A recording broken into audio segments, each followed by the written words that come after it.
dirt road. So we stop, and I start talking with them, and the little girl says, there are Germans in the barn. But this was all in French, you know. So I told my company commander, well, right away, you got shook up, and so did the first sergeant. So he grabbed a couple of grenades, and he had a pistol, that's all he had. The first sergeant had a carbine, then I had a submachine gun. So what it was a flat place with the barn at the end, but on the side was a bank, and so I took off and went up onto a bank and facing the main door of the barn. Company commander threw a grenade, and it landed close to the door. And all of a sudden the door opens up and the flag came out. Well, they were Germans that wanted to surrender because there were 37 of them that came out of there. So now the company commander yells at me and he says, go get some truck. He says, go back to the company and get some trucks. So I jumped in the Jeep and my foot was like this on the gas pedal. You know, first time I see Germans. Anyway, I get to the company, we brought some trucks down, piled them up there. The first prisoner I went to, I took his weapon. I still have it today. Do you?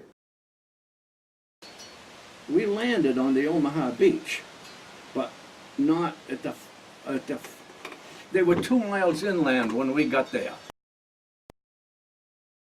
But anyway, we came in on an LST, and my truck was the first one to be unloaded when we landed. And I never knew how to swim. So when we pulled, now I'll give you a visualize of what this thing is. First you got the Siegfried line. Did you ever hear of that? I know, yeah. You know what it looks like? See pictures of it?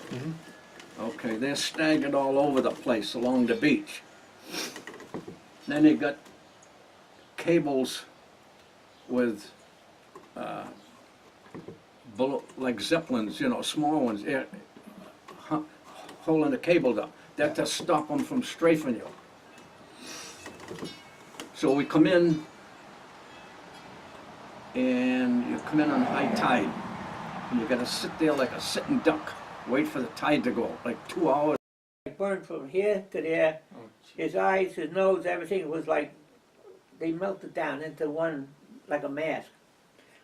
Brought him inside, and what can you do for him? His clothes were gone, you know. I had my hand on his, over here, and the skin was coming off, the flesh was coming off my hands, you know. So a doctor wasn't around at the time. And I said to just the other guy and I were on duty, I don't know where the rest of them were.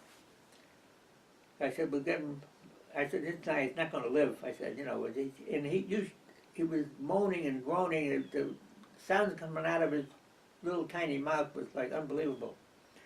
I gave him some morphine, you know, to kill the pain, but it wouldn't do any good.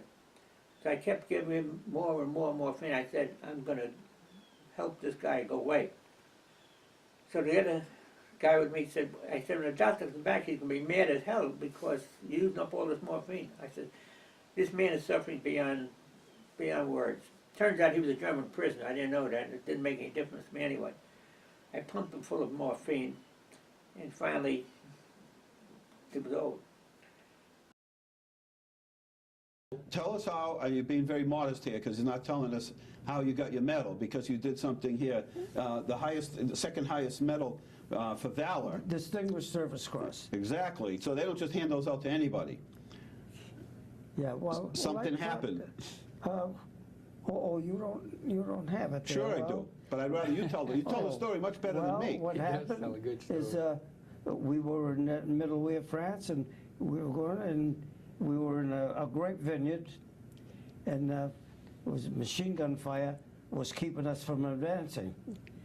So we dug foxholes, most naturally, and we stayed there a while, but we couldn't move unless that machine gun was silenced. So I got the idea of I'm going to shoot hand grenades at them. And that's what I did.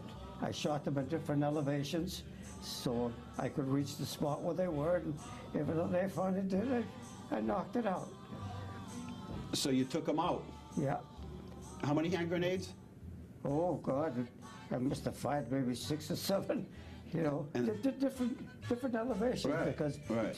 until you were in the direction where the machine gunner was, you know, and so then when come daylight, we were able to move forward again. That's And they amazing. made sure first, you know, that the machine gun was gone and the men with it,